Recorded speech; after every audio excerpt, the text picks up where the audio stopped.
أعوذ بالله من الشيطان الرجيم بسم الله الرحمن رسوله الكريم أما بعد فأعوذ بالله من الشيطان الرجيم بسم الله الرحمن الرحيم رب اشرح لي صدري ويسر لي أمري واحلل عقدة من لساني يفقهوا قولي وسارعوا إلى مغفرة من ربكم وجنة عرضها السماوات والأرض أعدت للمتقين الذين ينفقون في السراء والضراء والكاظمين الغيظ والعافين عن الناس والله يحب المحسنين والذين إذا فعلوا فاحشة أو ظلموا أنفسهم ذكروا الله فاستغفروا لذنوبهم ومن يغفر الذنوب إلا الله ولم يصروا على ما فعلوا وهم يعلمون أولئك جزاؤهم مغفرة من ربهم وجنات تجري من تحتها الأنهار خالدين فيها ونعم أجر العاملين۔ شروع کرتی ہوں اللہ کے نام سے جو بے انتہا مہربان نہایت رحم فرمانے والا ہے۔ دوڑ کر چلو اس راہ پر جو تمہارے رب کی بخشش اور اس جنت کی طرف جاتی ہے جس کی وسعت زمین و آسمان جیسی ہے، اور وہ ان خدا ترس لوگوں کے لیے مہیا کی گئی ہے جو ہر حال میں اپنے مال خرچ کرتے ہیں، خواہ بدحال ہوں یا خوشحال ہوں، جو غصے کو پی جاتے ہیں اور دوسروں کے قصور معاف کر دیتے ہیں۔ ایسے نیک لوگ اللہ کو بہت پسند ہیں، اور جن کا حال یہ ہے کہ اگر کبھی کوئی فحش کام ان سے سرزد ہو جاتا ہے یا کسی گناہ کا ارتکاب کر لیتے ہیں اور اپنے اوپر ظلم کر جاتے ہیں تو فوراً انہیں اللہ یاد آ جاتا ہے اور وہ اس سے اپنے قصوروں کی معافی چاہتے ہیں، کیونکہ اللہ کے سوا اور کون ہے جو گناہ معاف کر سکتا ہو، اور وہ جان بوجھ کر اپنے کیے پر اصرار نہیں کرتے۔ ایسے لوگوں کی جزا ان کے رب کے پاس یہ ہے کہ وہ ان کو معاف کر دے گا اور ایسے باغوں میں انہیں داخل کرے گا جن کے نیچے نہریں بہتی ہوں گی، اور وہ ہمیشہ وہاں رہیں گے۔ کتنا اچھا بدلہ ہے عمل کرنے والوں کے لیے۔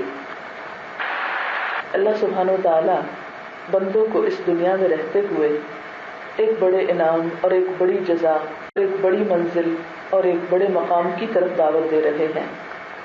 انسان اس دنیا میں رہتے ہوئے جب اللہ پر ایمان لاتا ہے تو اس کے لیے صرف دنیا کی نعمتیں نہیں ہوتی، ان نعمتوں میں کئی گنا اضافہ ہو جاتا ہے جنت کی شکل میں، اگر وہ اپنی اس زندگی کو اپنے پروردگار کی مرضی کے مطابق گزارتا ہے۔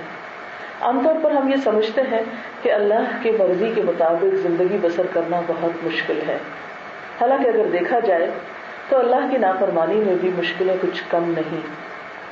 حقیقت یہ ہے کہ اللہ تعالیٰ نے ہمیں بنایا ہے، وہ ہمیں ہم سے زیادہ بہتر طور پر سمجھتا ہے، وہ ہم سے 70 ماؤں سے بڑھ کر پیار کرنے والا ہے، وہ جانتا ہے کہ کون سی چیزیں ہمارے حق میں بہتر ہیں اور کون سی اچھی نہیں ہیں، اور اس نے اپنے حکمت اور علم کے مطابق ہمیں زندگی گزارنے کے بہترین طریقے عطا کیے اور خوبصورت تعلیمات عطا کی جو قرآن پاک کی شکل میں ہمارے سامنے موجود ہیں۔ اسی قرآن عظیم کا یہ حصہ آپ کے سامنے ہے۔ اللہ سبحانہ و تعالیٰ فرما رہے ہیں کہ دوڑ کر چلو اس راہ پر جو تمہارے رب کی بخشش اور جنت کی طرف جاتی ہے، یعنی ایسے کاموں میں جلدی کرو، کوشش کرو، جد و جہد کرو جس کا نتیجہ رب کی رضامندی، گناہوں کی بخشش اور جنت ہو۔ پھر جنت کی تعریف بتائی گئی کہ جنت ہے کتنی، جس کی وسعت زمین و آسمانوں جتنی ہے، یعنی ساری زمین اور آسمان ملا لو تو وہ جنت بنے گی۔ وہ جنت جو وسیع و عریض ہے، لیکن وہ جنت کس کے لیے ہے؟ ان لوگوں کے لیے ہے جو اللہ سے ڈرتے ہیں، جو ہر حال میں اپنے مال خرچ کرتے ہیں، یعنی وہ دوسروں کے ساتھ شیئر کرتے ہیں، خود غرض نہیں، بخل نہیں کرتے، صرف اپنے لیے نہیں جیتے، وہ دوسروں کے لیے بھی جیتے ہیں، جن کے دلوں میں دوسرے انسانوں کی ہمدردی ہے۔ اور ایسا وہ اس وقت نہیں کرتے جب ان کے پاس بہت کچھ ہوتا ہے، وہ اس وقت بھی دوسروں پہ خرچ کرتے ہیں جب ان کے پاس خود اپنے لیے بھی بہت تھوڑا ہوتا ہے۔ جو غصے کو پی جاتے ہیں، جو دوسروں کے قصور معاف کر دیتے ہیں، ایسے نیک لوگ اللہ کو بہت پسند ہیں۔ قرآن پاک میں کئی مقامات پر غصے کی بات آئی، لیکن خاص طور پر یہاں ایک بہت خوبصورت انداز میں بات کی گئی ہے۔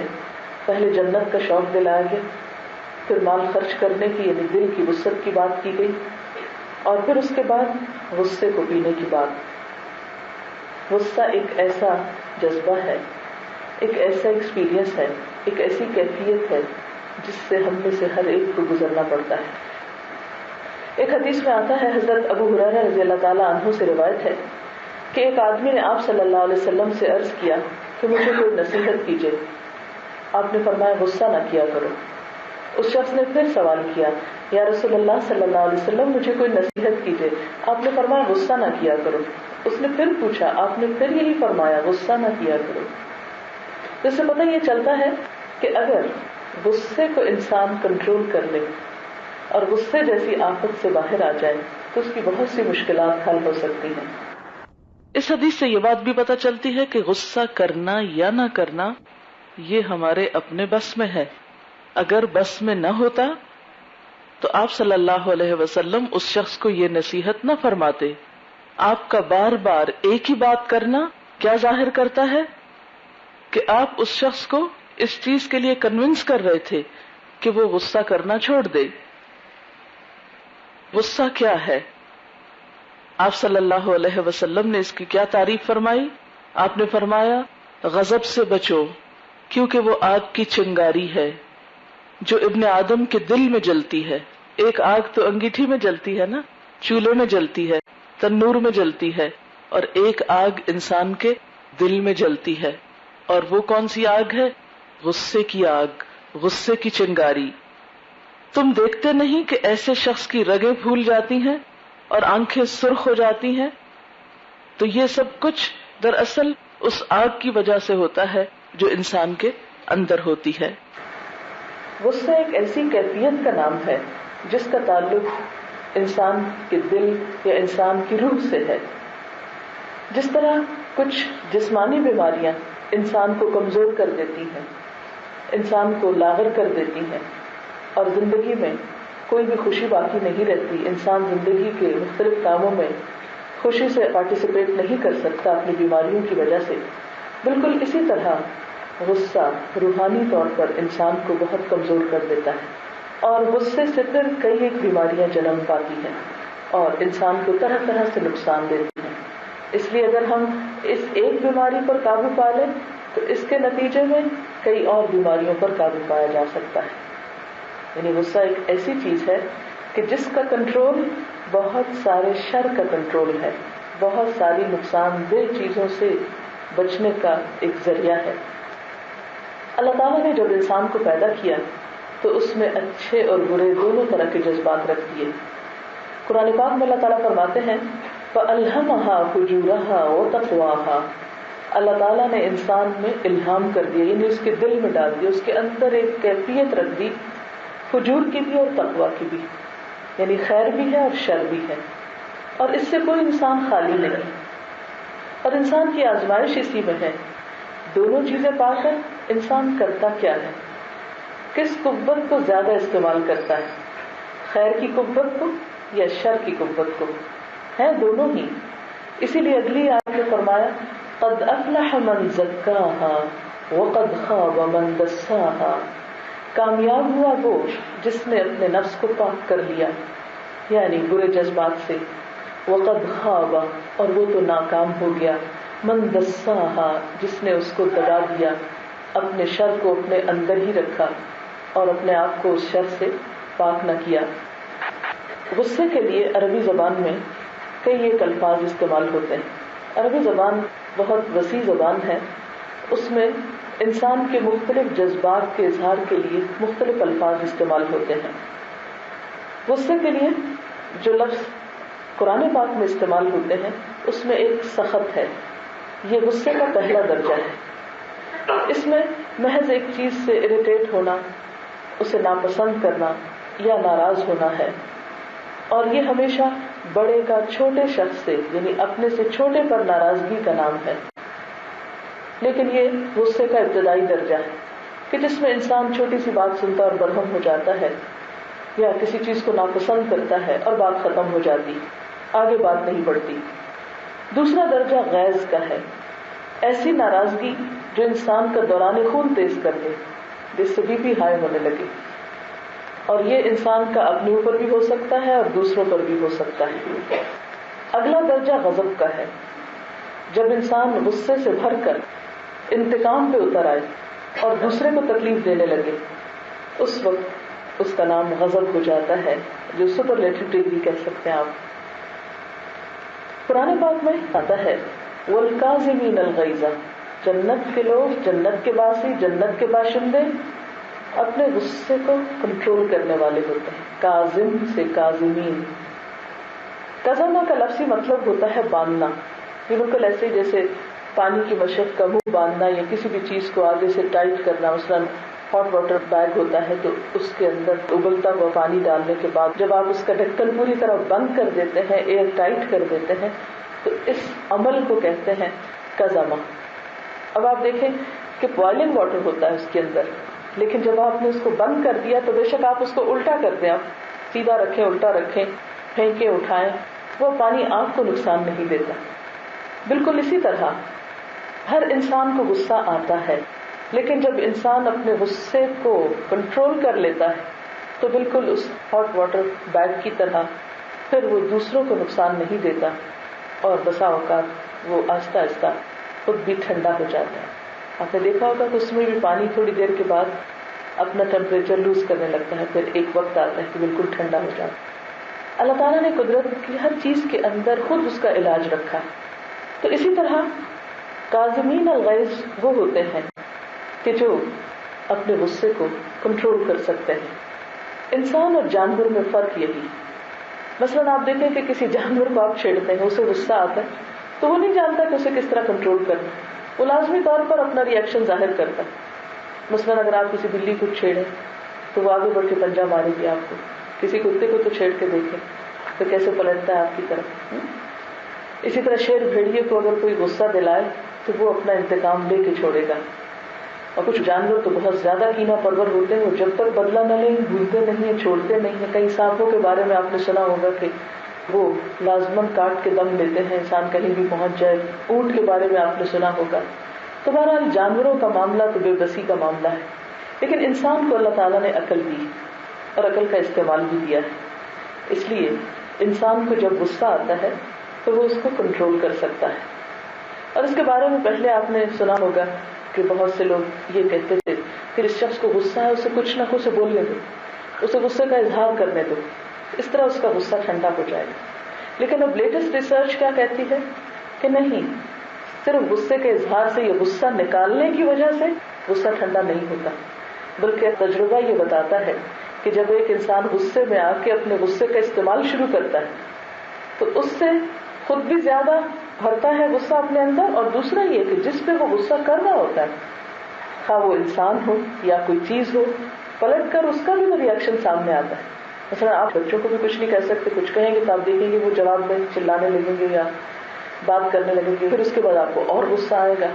اسی طرح بسا اوقات غصے کے عالم میں ہم کسی چیز کو پٹکتے ہیں تو ٹوٹ جاتی ہے یا خراب ہو جاتی ہے، تو اس پر ہمیں اور غصہ آتا ہے کہ اور زیادہ نقصان ہو گیا ہے، اور زیادہ ریگریٹ کرتے ہیں۔ تو اس لیے اللہ تعالیٰ نے چونکہ ہماری نفسیات بنائی اور وہ ہم کو جانتا ہے کہ صرف اظہار کرنے سے اور صرف نکالنے سے علاج نہیں ہوگا، بلکہ بعض اوقات اس کو کنٹرول کرنا ہوگا۔ اس کا یہ مطلب نہیں کہ سپریس کریں، غصہ دبانے کو نہیں کہا جا رہا، صرف روکنے کو کہا جا رہا ہے۔ غصے کا استعمال دوسری طرف موڑ لو۔ یہ بالکل ایسے ہی ہے کہ جیسے سیلاب آتا ہے جب، تو سیلاب کی تباہی سے بچنے کے لیے آپ کیا کرتے ہیں؟ اور جگہوں پر اس نہر کو یا دریا کو کھول دیتے ہیں تاکہ اس کا پانی دوسری طرف سے نکل جائے اور آپ کو نہیں ڈبوئے۔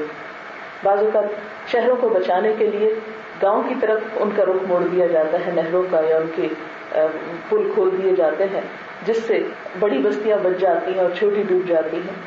تو یہاں پہ یہ نہیں کہا گیا کہ غصے کو آپ اندر اس طرح ہی دبا کے رکھیں کہ آپ اس سے خود بیمار پڑ جائیں، بلکہ بتایا یہ جاتا ہے کہ غصے کا اظہار مختلف طریقے سے کریں اور خاص طور پر اس کو کنٹرول کرنا سیکھیں۔ کیونکہ اسی میں انسان کا فائدہ اور بہتری ہے. سوچنے کی بات یہ کہ غصہ کب آتا ہے اور کیوں آتا ہے. غصہ آنے کی کئی وجوہات ہو سکتی ہیں. کچھ وجوہات اندرونی ہوتی ہیں، کچھ بیرونی ہوتی ہیں، اور بعض اوقات دونوں جمع بھی ہو جاتی ہیں.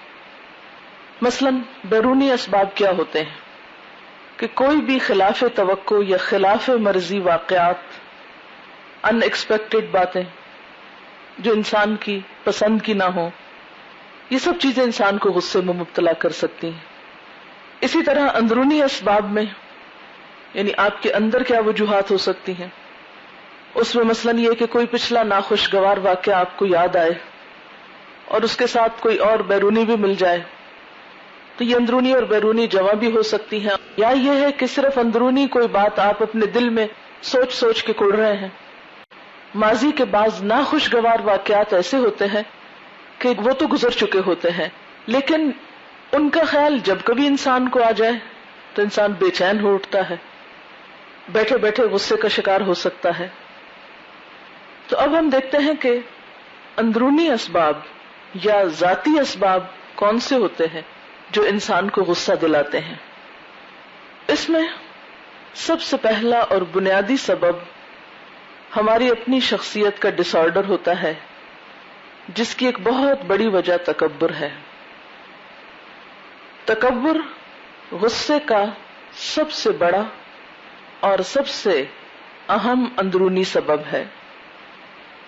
تکبر کا کیا مطلب ہے کہ ہم اپنے آپ کو بڑا سمجھیں، اپنی رائے کو زیادہ اہم سمجھیں، اپنی سوچ کو زیادہ بہتر سمجھیں، اپنے طریقہ کار کو زیادہ درست طریقہ سمجھیں.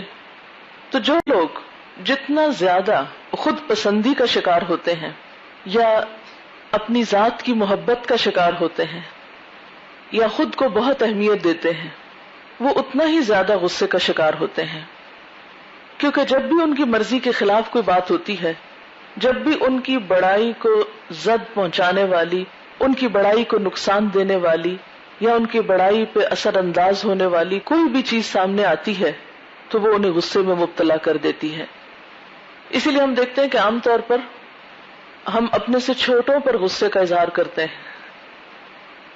اب یہ چھوٹا ہونے سے مراد کیا ہے؟ چھوٹے ہونے میں عمر کا کم ہونا بھی ہو سکتا ہے، مرتبے اور رتبے کا کم ہونا بھی ہو سکتا ہے. مثلاً ہمیں عموماً بچوں پہ غصہ زیادہ آتا ہے یا نوکروں پہ زیادہ آتا ہے، یا بعض استاذوں کو شاگردوں پہ بہت آتا ہے کیونکہ وہ رتبے میں ان سے کم ہوتے ہیں.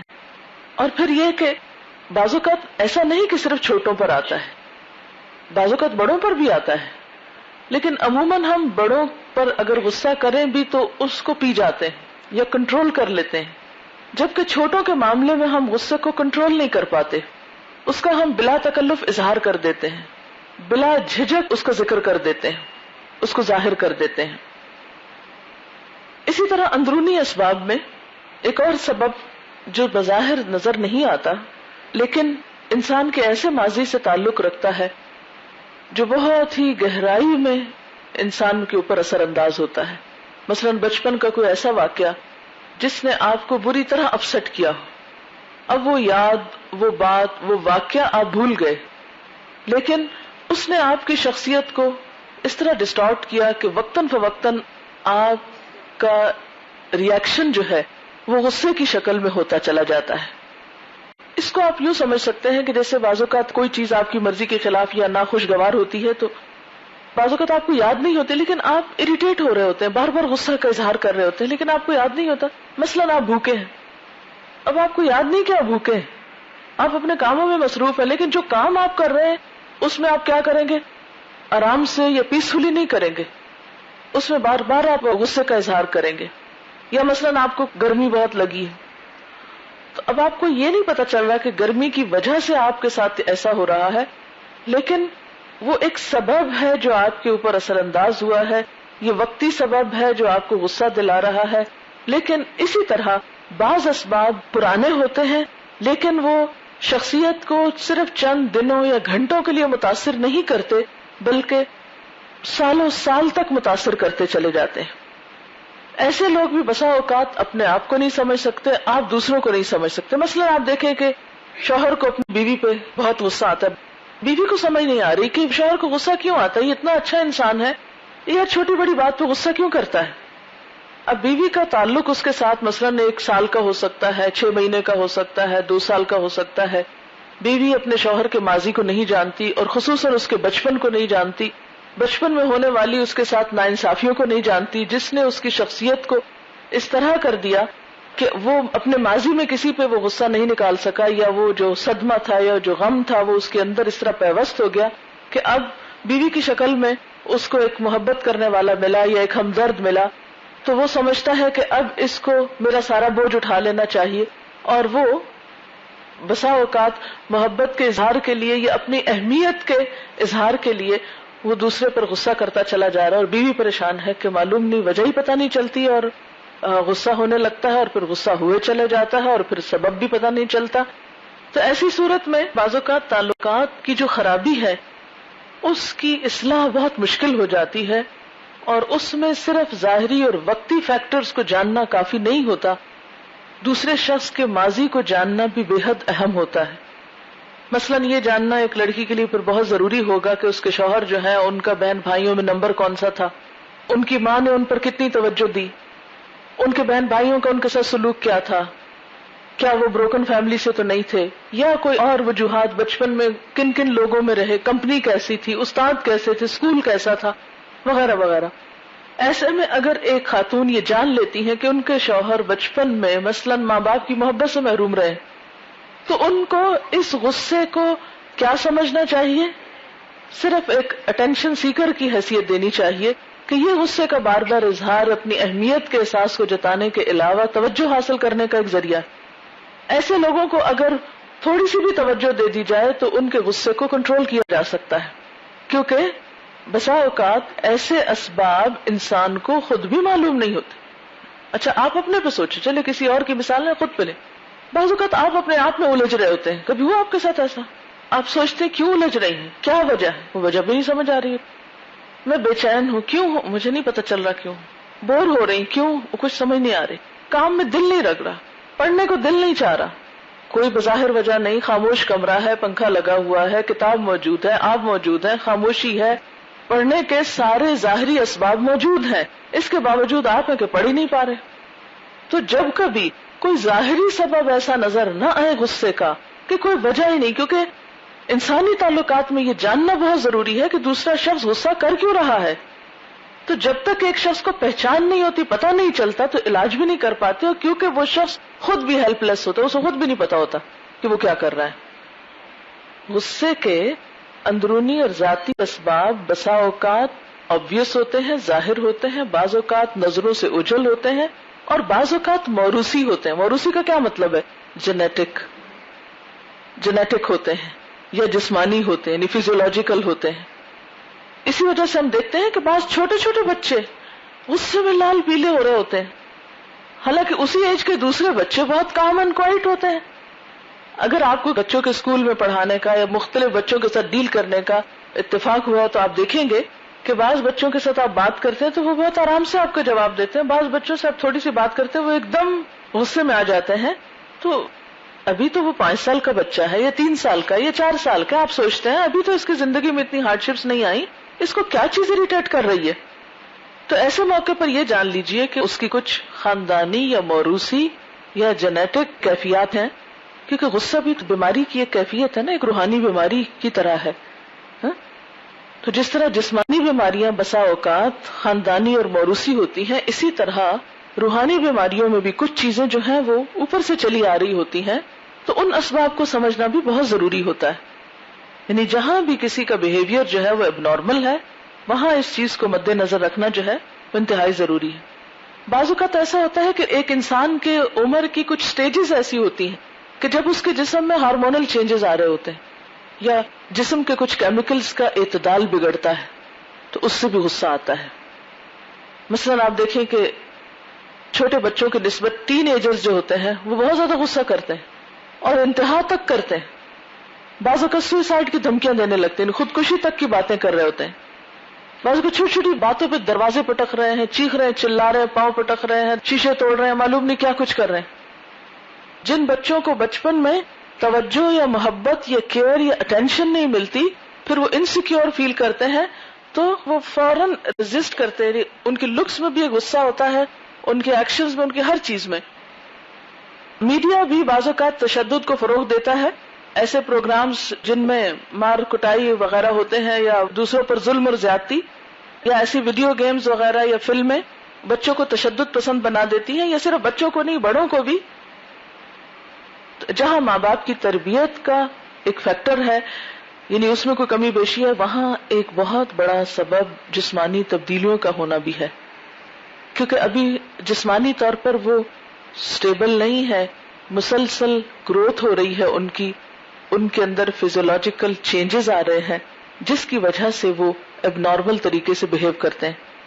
عام طور پر ماؤں کو اندازہ نہیں ہوتا، اور افسوس کے ساتھ یہ کہنا پڑتا ہے کہ ہمارے معاشرے میں ماؤں کی عموماً تعلیم اور تربیت کا ایسا اہتمام نہیں کہ وہ ان ساری چیزوں کو پہچان سکیں.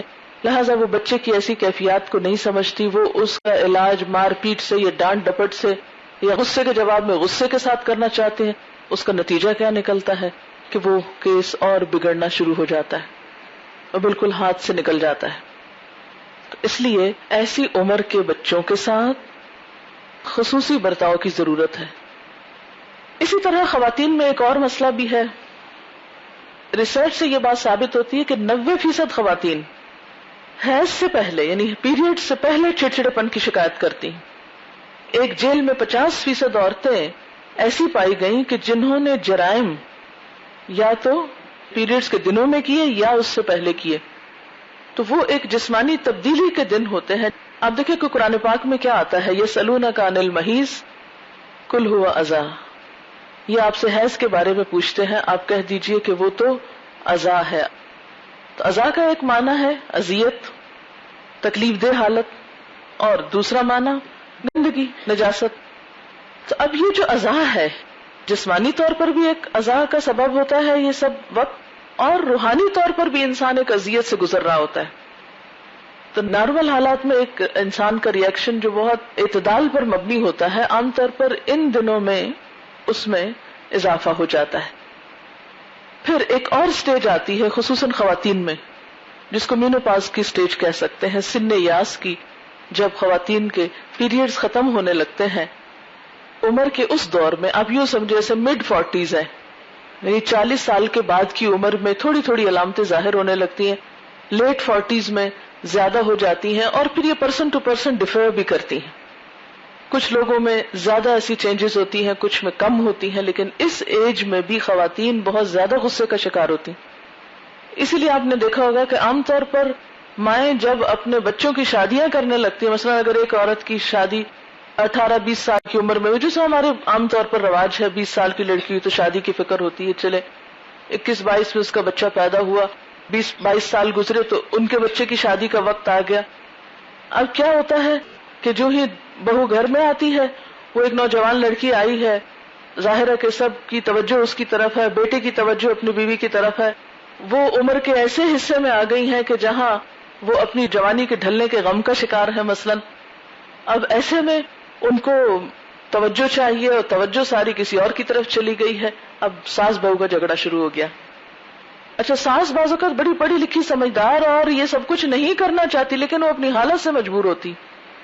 اس کے اپنے اندر جسمانی طور پر ایسی تبدیلیاں آ رہی ہوتی ہیں کہ جس میں وہ کوپ نہیں کر پاتی. ایسے میں نوجوان لڑکیوں کو یہ چاہیے کہ وہ ساس کی ایسی عمر میں جب ابھی اس کا بڑھاپا مکمل نہ ہوا ہو، کیونکہ جب پورا بڑھاپا آ جاتا ہے نا تو پھر بھی ایک تحمل مزاجی اور ایک ہمبلنس آ جاتی ہے. لیکن یہ جو درمیان کا عرصہ ہوتا ہے، ادھر بہو کی نئی نئی شادی ہوتی ہے، ادھر وہ اس مشکل میں گرفتار ہوتی ہے، تو کلیشز پھر بہت بڑھ جاتے ہیں، تعلقات میں بڑی خرابی ہونے لگتی، مشکلیں پیش آنے لگتی ہیں.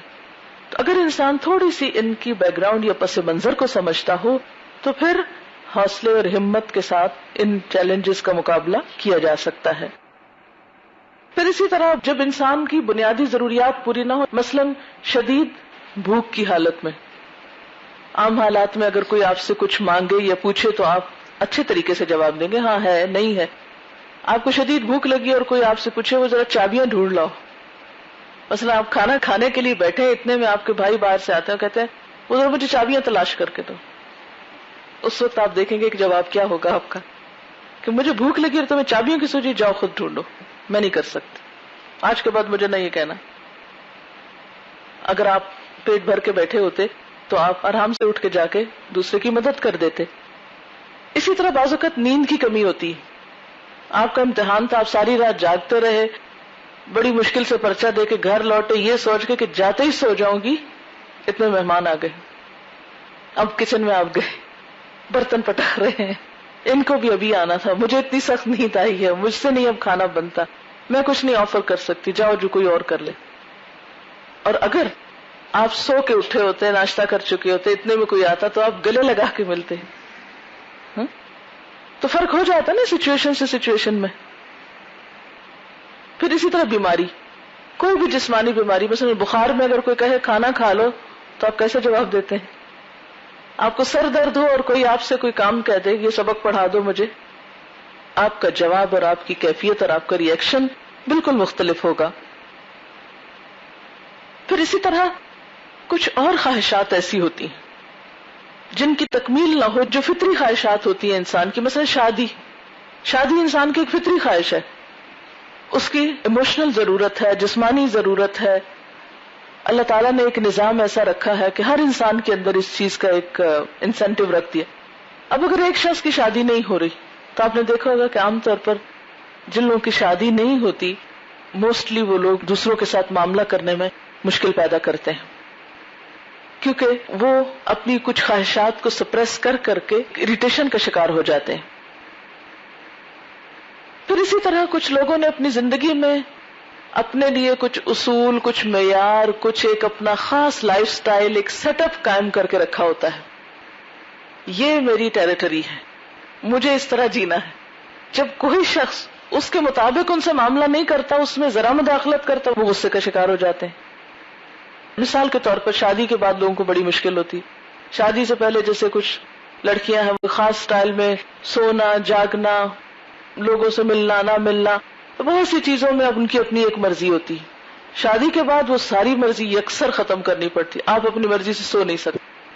کیوں؟ اس لیے کہ سسرالی رشتے دار آ کے بیٹھے ہوئے ہیں، وہ چاؤ میں دلہن دیکھنے کے لیے آئے، دلہن صاحبہ کو نیند آئی ہے. اب اس کو تو کوئی غرض نہیں کہ کون کس لیے آیا اور کہاں سے آیا اور کتنی مشکل سے آیا اور کس چاؤ میں آیا، وہ نہیں سمجھ پائے گی، کیونکہ اس کو تو اس وقت سونے کی عادت ہے. وہ تو عشاء کی نماز پڑھ کے ہی سو جاتی تھی، اب وہ جاگ نہیں سکتی. یا بعض اوقات کیا ہوتا ہے کہ شوہر کی جاب ایسی ہے جو لیٹ آنے میں ہے، اب وہ آئے تو پھر کھانا کھایا جائے پھر سویا جائے، اب وہ جو نیند جا رہی ہے اس سے پھر غصہ ہی غصہ آ رہا ہے.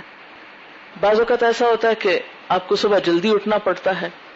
کچھ گھروں کے طریقے ایسے ہوتے ہیں. میں ایک ایسی فیملی کو جانتی ہوں کہ جن کے پاس دنیا کی ہر نعمت ہے، لڑکا بھی بہت اچھا ہے، بہت آئیڈیل گھرانہ ہے، لیکن لڑکی وہاں ایڈجسٹ نہیں کر رہی. وجوہات کیا ہیں؟ کہ اس گھر کا طریقہ یہ ہے کہ ارلی مارننگ کو سب فیملی جو ہے وہ ناشتے پہ اکٹھی ہو. اس بچی کو عادت نہیں ہے سویرے اٹھنے کی. اس کے لیے یہ دنیا کا مشکل ترین کام ہے کہ وہ ناشتے میں بیٹھے کمپنی دے. ساس سسر کچھ نہیں چاہتے، یہ چاہتے ہیں کہ جب ہم سویرے اٹھیں تو سب مل بیٹھ کے ناشتہ کریں. اس کے لیے یہ بات بہت مشکل ہے. آپ کو پتا ہے کہ بعض لوگ صرف اس بات پہ طلاقیں دے ڈالتے ہیں کہ اس لڑکی کو چمچ ہلانا نہیں آتا، یہ یوں ہلاتی ہے یوں نہیں ہلاتی، یہ شور کر کے چمچ پھیرتی ہے، یا یہ ہے کہ برتن کو صحیح نہیں رکھتی، یہ دروازہ ٹھیک بند نہیں کرنا آتا، اس کو چلنا نہیں آتا. چھوٹی چھوٹی باتیں. تو ایسی صورت میں ان فیکٹرز کو بھی سامنے رکھنا چاہیے کہ اپنی زندگی کے اصول تو کچھ بنائیں، لیکن ایسے نہ بنائیں کہ جس میں دوسرا شخص کوئی ایڈجسٹ نہ کر پائے. پھر اسی طرح یہ ہے کہ جن لوگوں سے ہمیں محبت زیادہ ہوتی ان سے توقعات بہت ہوتی ہیں ہماری. جب وہ ہماری توقعات پہ پورے نہیں اترتے پھر ہمیں بڑا غصہ آتا ہے. مثلا ماں باپ کو اپنے بچوں سے بہت توقعات ہوتی ہیں، دوستوں کو دوستوں سے بڑی توقعات ہوتی ہیں. جب وہ نہیں پوری ہو سکتی کسی بھی وجہ سے تو ایسے میں کیا ہوتا ہے؟ شدید غصہ آتا ہے اور پھر تعلقات کی خرابی کا اندیشہ ہوتا ہے. بعض اوقات آپ نے دیکھا ہوگا بچوں اور والدین میں سال ہر سال ملاقات نہیں ہوتی، ایک دوسرے کی شکل نہیں دیکھنا چاہتے، شوہر بیوی آپس میں ایک دوسرے کی شکل نہیں دیکھنا چاہتے، اسی طرح دوستوں کو گوا بیٹھتے ہیں کہ توقعات میں پورے نہیں اترے.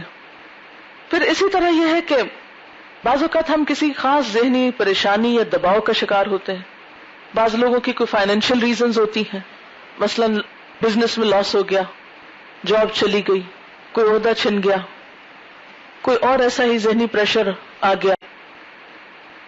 اب آپ دیکھیں کہ ان ساری سچویشنز میں اگرچہ یہ اسباب موجود ہیں، لیکن جب ہم ریئیکشن میں انتہا سے بڑھ جاتے ہیں تو پھر ہمیں ایک شدید قسم کی گلٹ پریشان کرتی ہے، وہ اور زیادہ ہمارے نقصان دہ ہوتی ہے.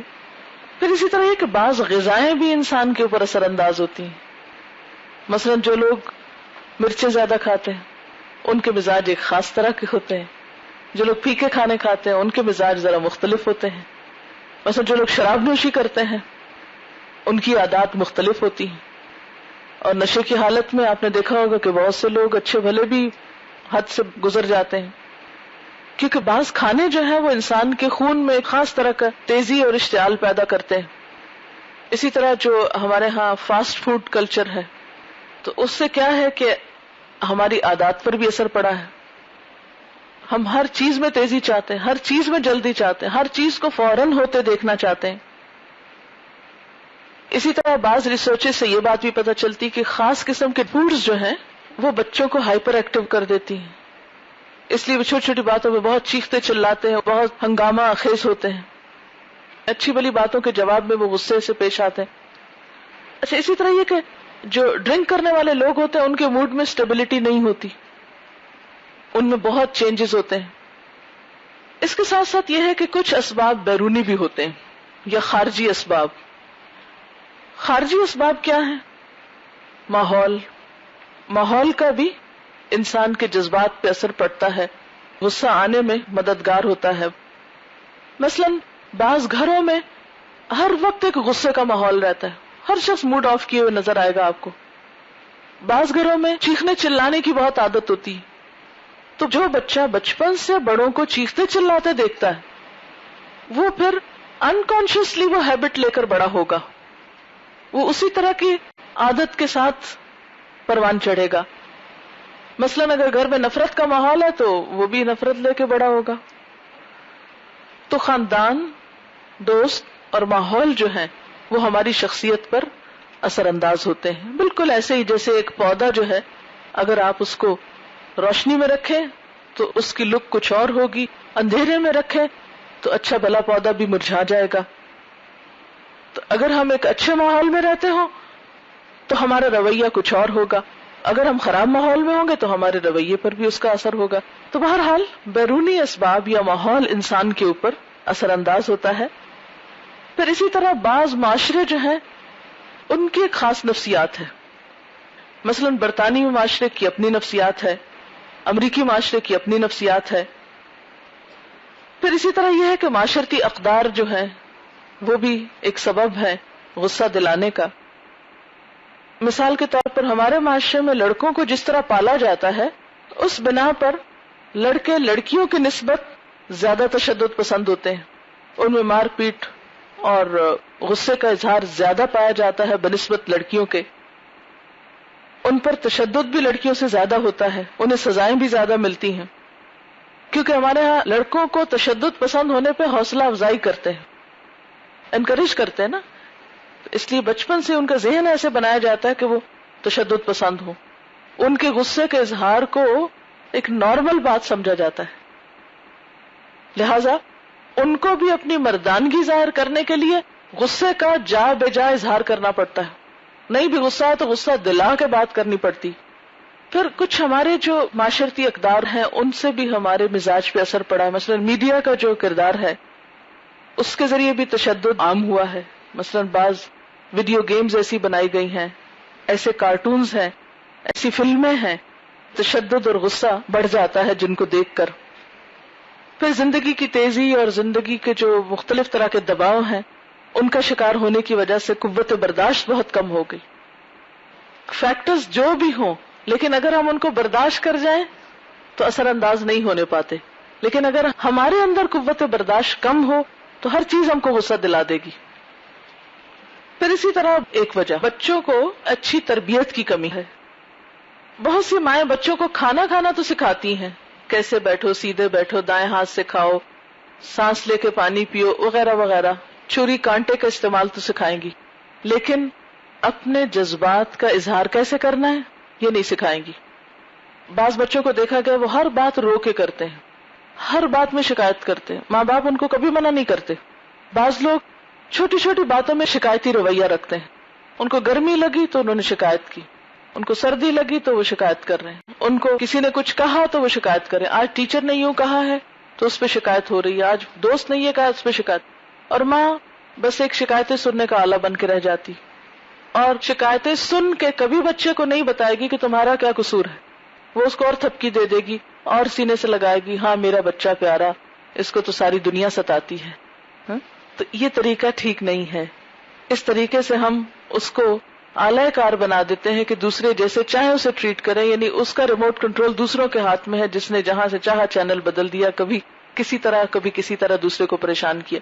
تو ماں باپ کے فرائض میں یہ بات شامل ہے کہ جہاں بچوں کی جسمانی نشو و نما کا وہ خیال رکھتے ہیں، وہاں ان کی روحانی اور ایموشنل اور جذباتی نشو و نما کا بھی خیال رکھیں، اور انہیں جذبات کے اظہار کا احسن طریقہ سکھائیں. یعنی اس کی بھی ٹریننگ کی ضرورت ہے کہ غصے کا اظہار کیسے کرنا ہے، خوشی کا کیسے کرنا ہے، غم کا کیسے کرنا ہے. غصے کا اظہار مختلف طریقوں سے ہوتا ہے، مثلا چیخنا، چلانا، چیزیں پھینکنا، دروازے پٹکنا، مارنا، گالی گلوچ وغیرہ. ہمارے ہاں ہر چیز کا اظہار چیخ چلا کے کیا جاتا ہے. مثلا خوشی کا اظہار ہے چیخ کر، بعض اوقات کود کر. تو مجھے سمجھ میں نہیں آتا کہ محبت کا اظہار، خوشی کا اظہار، غم کا اظہار، ہر چیز میں چیخنا چلانا کس لیے، ہر چیز میں اچھل کود کس لیے. تجربے سے یہ بات پتہ چلی ہے کہ 75% اوقات میں جب عورتیں روتی ہیں تو دراصل وہ غصے کا اظہار کر رہی ہوتی ہیں. بعض اوقات خود کو بھی نقصان پہنچاتے ہیں لوگ، مثلا اپنے آپ کو زخمی کر لیتے ہیں، خود کو اذیت دیتے ہیں، ٹارچر دیتے ہیں. بعض لوگ خواب آور گولیاں کھا لیتے ہیں، خودکشی کی کوشش کرتے ہیں. بعض لوگ نشہ کرنے لگتے ہیں. اصل میں غصہ ایک ایسا جذبہ ہے جو بہت سے پردوں میں چھپا ہوا بھی ہو سکتا ہے، جس کو ہڈن اینگر آپ کہہ سکتے ہیں، یا پیسو اگریسونیس جو ہوتی ہے وہ بھی غصے ہی کے اظہار کا ایک ذریعہ ہوتی ہے. یعنی بعض لوگ تو چیخ چلا کے سب کچھ کرتے ہیں، شور مچا کے، اور بعض لوگ خاموشی کے ساتھ. کچھ لوگوں کو آپ نے دیکھا ہوگا وہ بولنا ہی چھوڑ دیتے ہیں، بات ہی نہیں کرتے. آپ لاکھ ان سے پوچھو بھی کیا بات ہے، آپ ناراض ہیں، کوئی غم ہے، دکھ ہے، پریشانی، کچھ نہیں، صرف خاموشی. تو یہ بھی جو بظاہر غصے کا اظہار نہیں نظر آتا، یہ ہوتا دراصل غصے ہی کا اظہار ہے، اور اس کے پیچھے بھی کوئی ایسی ریزن ہوتی ہے. بعض لوگ خود پہ ترس کھاتے رہتے ہیں، بعض لوگ مایوسی کا شکار ہو جاتے ہیں، بعض اداس رہنے لگتے ہیں، بعض لوگ حسد کا شکار ہوتے ہیں، کئی لوگ طنزیہ باتیں شروع کر دیتے ہیں، ہر چیز میں ٹانٹ. آپ نے دیکھا نہیں کبھی بعض لوگوں کا لہجہ ہی ٹانٹ والا ہوتا ہے، وہ سیدھے طریقے سے بات ہی نہیں کرتے، ہر چیز میں ٹانٹ، ہر چیز میں ٹانٹ. تو یہ دراصل سب غصے ہی کی مختلف شکلیں جو دراصل انسان کی شخصیت کو بدنما بنا رہی ہوتی ہیں، لیکن انسان کو پتہ نہیں چلتا کہ وہ کس مشکل کا شکار ہے. تو اس لیے والکاظمین الغیظ اور والعافین عن الناس، اس پر عمل کرنا بہت ضروری ہے، کیونکہ اگر ہم عمل نہیں کریں گے تو ان ساری چیزوں کے ہمیں نقصانات ہوں گے. خواہ ہم غصہ ظاہر کریں یا اپنے اندر رکھیں، دونوں صورتوں میں نقصان ہے. اس لیے ضروری ہے کہ اس کا کوئی ایسا راستہ نکالا جائے، ایسا طریقہ اختیار کیا جائے کہ اللہ نے یہ جو قوت ہمارے اندر رکھی ہے، یہ جو انرجی رکھی ہے، اس سے کوئی بہترین کام سامنے آئے، کوئی بہترین پازیٹیو تعمیری چیز سامنے آئے. تو اب تھوڑا سا ہم جائزہ لیتے ہیں کہ غصے کے نقصان کیا کیا ہوتے ہیں. نمبر 1 جسمانی ہوتے ہیں، نمبر 2 ذہنی، نمبر 3 روحانی، نمبر 4 معاشرتی. جسمانی نقصان کیا ہوتے ہیں؟ مثلا یہ کہ غصے سے انسان کی صحت پہ برا اثر پڑتا ہے. آپ نے دیکھا ہوگا کہ بہت سے بد مزاج اور غصیلے لوگ جو ہیں وہ جسمانی طور پر کئی طرح کی بیماریوں کا شکار ہوتے ہیں. یوں لگتا ہے انہوں نے کبھی کچھ کھایا نہ ہو، یہ لگتا ہے کہ وہ کسی غذائی کمی کا شکار ہے. ان کے رنگ پر، ان کی ہڈیوں پر، ان کے جسم پر، ان کی چال پر، ہر چیز پر ایک اثر ہوتا ہے. غصے کی شدت کی وجہ سے انسان کی جو دل کی دھڑکن ہے، پلپیٹیشن جو ہے وہ متاثر ہوتی ہے، بلڈ پریشر بڑھ جاتا ہے، ہارٹ اٹیک کے امکانات بڑھ جاتے ہیں. بعض اوقات غصے سے جسمانی قوت وقتی طور پہ بہت بڑھ جاتی، لیکن جب اس کا ری ایکشن ہوتا ہے تو شدید کمزوری بھی ہو جاتی. کئی لوگوں کو غصہ آتا ہے نا، چیزیں اٹھا کے پھینک، بڑی بڑی بھاری چیزیں اٹھا لیں گے، شدید قسم کے کام کریں گے، جھاڑو لگا رہے ہیں، کچھ کاٹ رہے ہیں، توڑ رہے ہیں، قوت استعمال کر رہے ہیں. یعنی بہت سے لوگ غصے میں جسمانی طور پر بہت ایکٹیو ہو جاتے ہیں. ان کے اندر یوں لگتا ہے جیسے 10 انسانوں کی قوت آ گئی. وہ کام جو ایک عام نارمل حالت میں ایک نارمل انسان نہیں کر سکتا، وہ غصے کی حالت میں بہت کچھ کر کے دکھا دیتا ہے. لیکن جب وہ غصہ ٹھنڈا ہوتا ہے تو پھر وہ کئی دن بستر سے نہیں اٹھ سکتے. جسمانی طور پر نقصان بھی ہوتا ہے. پھر اسی طرح یہ ہے کہ ہمارے اعضاء ہمارے قابو میں نہیں رہتے. مثلا ہاتھوں پہ کنٹرول کم ہو جاتا ہے. کوئی سامنے آئے تو اس کو دھپ لگا دی، کوئی چیز سامنے پڑی نظر آئی تو وہ اٹھا پھینکی، اگر پاؤں میں کوئی چیز آئی اس کو ٹھوکر ٹھڈا لگا دیا. تو انسان کی شخصیت کو کس قدر نقصان دینے والی بات ہے نا، کہ انسان کو اپنے جسم پر قابو نہ رہے، اپنے اعضاء پر قابو نہ رہے اور اس کو وہ مس یوز کرے. اور سب سے بڑھ کر تو انسان کی زبان قابو میں نہیں رہتی. یعنی باقی اعضاء تو باقی اعضاء، لیکن سب سے زیادہ جو بے قابو ہوتی ہے چیز وہ ہماری زبان ہوتی. غصے کی حالت میں گالی گلوچ، الزام تراشی، بہتان، جلی کٹی خوب جو دل میں آتا پھر ہم سناتے ہیں. اور یاد ہوگا آپ کو میں نے کہا تھا کہ اگر ہاٹ واٹر بوٹل کا کچھ حصہ بھی کھلا رہ جائے تو پھر وہ چھینٹے جس پہ پڑیں گے، وہ چنگاریاں چھوٹی چھوٹی جہاں بھی اڑ کے جائیں گی وہیں پر وہ سب کچھ جلا دیں گی. اسی طرح یہ ہے کہ جو لوگ مسلسل غصہ کرتے ہیں ان کے اعصاب کمزور ہو جاتے ہیں، ان کے نروز انڈر پریشر رہتے ہیں، وہ صحیح دیکھ نہیں پاتے، صحیح سن نہیں پاتے، صحیح بول نہیں پاتے. بعض بچوں میں تو سانس تک رک جاتی. اور یہ مسلسل سٹرین جو ہے یہ انسان کے لیے نقصان دہ ثابت ہوتا ہے. اور بعض سیویئر کیسز میں تو ڈائبٹیز جیسی بیماریوں کی وجہ بھی غصہ بتایا گیا ہے. اسی طرح تھرومبوسس جو ہے، جو خواتین کو عام طور پر ہوتی ہے نا، پنڈلیوں کے نچلے حصے میں جو وینز ہوتی ہیں وہ بہت نمایاں نظر آتی ہیں. پھر غصے کے کچھ ذہنی نقصانات ہیں، اور سب سے بڑا نقصان کیا ہے ذہنی، کہ انسان کی عقل زائل ہو جاتی ہے، انسان بے عقل ہو جاتا ہے، انسان کم عقل ہو جاتا ہے، کم عقلوں جیسی باتیں کرنے لگتا ہے. اسے نہیں پتا چلتا وہ کیا بول رہا ہے، اس کا اس سے کیا نقصان ہوگا، کیا فائدہ ہوگا، اور یہ نقصان کہاں جا ٹھہرے گا، اس کے اس پر کیا اثرات ہوں گے، اس کو اس سے کوئی غرض نہیں ہوتی. اور جب غصہ ٹھنڈا ہوتا ہے تو سوائے ندامت اور شرمندگی اور افسوس کے کچھ ہاتھ نہیں آتا. پھر اسی طرح انسان کے سوچنے سمجھنے کی صلاحیت متاثر ہوتی، آپ کی کریٹیوٹی ختم ہو جاتی، معاملہ فہمی ختم ہو جاتی. پھر اسی طرح یہ ہے کہ انسان کی ساری سرگرمیاں متاثر ہوتی، اور پھر اس کے جو نتائج ہوتے ہیں ان کو بھگت کے ان کی اصلاح کر کے ایک بہت بڑا وقت ضائع ہو جاتا ہے. مثلا یہ تجربہ میں نے اپنے ساتھ کیا ہے کہ اگر میں نے غصے میں کبھی کسی کو کچھ کہہ دیا، اس کے بعد مجھے اندر شدید تکلیف شروع ہو جاتی. وہ چین نہیں پاتی جب تک کہ میں پھر اس کی اصلاح نہ کر لوں. اب وہ جو لمحے بھر کے لیے خود کو کنٹرول نہیں کیا، وہ جو منہ سے بام نکل گیا، اب اس نے جو تباہی پھیلائی، اس کی دوبارہ تعمیر کرتے کرتے ایک وقت لگ جاتا ہے. اور وہ جو بیچ کا وقت ہوتا ہے اس میں بہت سی تعمیری کام رک جاتے ہیں. اس لیے دوسروں کا تو میں کچھ نہیں کہہ سکتی، لیکن میں نے تو جب بھی غصہ کیا اپنا بہت سارا وقت ضائع کیا، اور بہت سے پازیٹو اور مفید کام ڈیلے ہو گئے صرف اس وجہ سے کہ جو کچھ ہو گیا اس کی تلافی ہو تو آگے چلا جائے.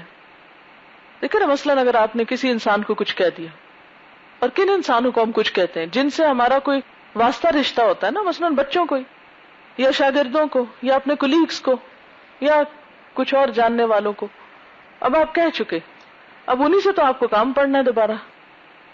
دیکھیں نا، بچوں سے انٹریکشن کے بغیر آپ کیسے رہ سکتے ہیں، بہن بھائیوں سے آپ کیسے کٹ سکتے ہیں، شوہر سے آپ کیسے کٹ سکتے ہیں، وغیرہ وغیرہ. اب جب آپ کسی کو ناراض کر بیٹھتے ہیں تو پھر آپ دوبارہ کس منہ سے اس کے پاس جائیں گے کہ اچھا اٹھو یہ کام کر دو. بچوں کو آپ ڈانٹ ڈپٹ کے یہ تھوڑی کہہ سکتے ہیں کہ اچھا اب خوشی سے کھانا پیش کرو، اور پھر جب دیکھیں گے کہ بچے بیچاروں کا منہ اترا ہوا تو آپ کو اور تکلیف شروع ہو جائے گی. تو وہ ایک چین ری ایکشن شروع ہو جاتا ہے نا، صرف ایک چھوٹی سی چیز کنٹرول نہ کرنے کی وجہ سے. یا تو یہ کہ انسان اتنا بے حس ہو جائے، بے ضمیر ہو جائے کہ جو بڑے سے بڑا غلط کام کرے اس کے بعد وہ اپنے آپ کو مطمئن کر لے، تسلی دے دے نہیں تم میں تو غلطی ہے کوئی نہیں، تعویل اس کی ڈھونڈ لے، مانے ہی نہ غلطی کو، شیطان بن جائے، پھر تو سب ٹھیک ہے. لیکن اگر انسان کا تھوڑا سا بھی ضمیر زندہ ہے اور دل حساس ہے تو پھر نقصانات کا ایک سلسلہ شروع ہو جاتا ہے. اور پھر آپ دیکھیں کہ عقل پہ اثر پڑتا ہے، تو عقل ہی سے تو انسان کو فوقیت دی گئی ہے دوسری مخلوق پر. اگر بے عقل ہی بن کے اس نے کچھ کرنا ہے تو پھر تو اس کا نقصان ہی نقصان ہے. بڑے انسان اور بچے میں کیا فرق رہ گیا؟ اگر بڑا انسان بچوں جیسی حرکتیں شروع کر دے تو اس کا درجہ اور وقار جو وہ گر جاتا ہے. پھر اسی طرح کچھ روحانی اور ایمانی نقصان ہوتے ہیں.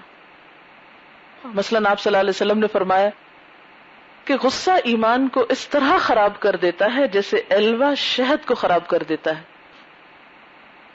آپ جتنے بھی میٹھی چیزوں کا تصور کر سکتے ہیں ان سب میں میٹھی چیز شہد ہے. جیسے گلاب جامن کا شیرہ ہوتا ہے نا، اس سے بھی میٹھی چیز ہے شہد.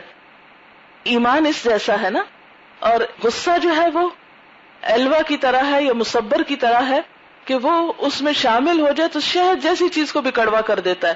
تو یہ ایمان کو اسی طرح خراب کر کے رکھ دیتا ہے، نقصان اس کا کر کے رکھ دیتا ہے، بگاڑ کر رکھ دیتا ہے.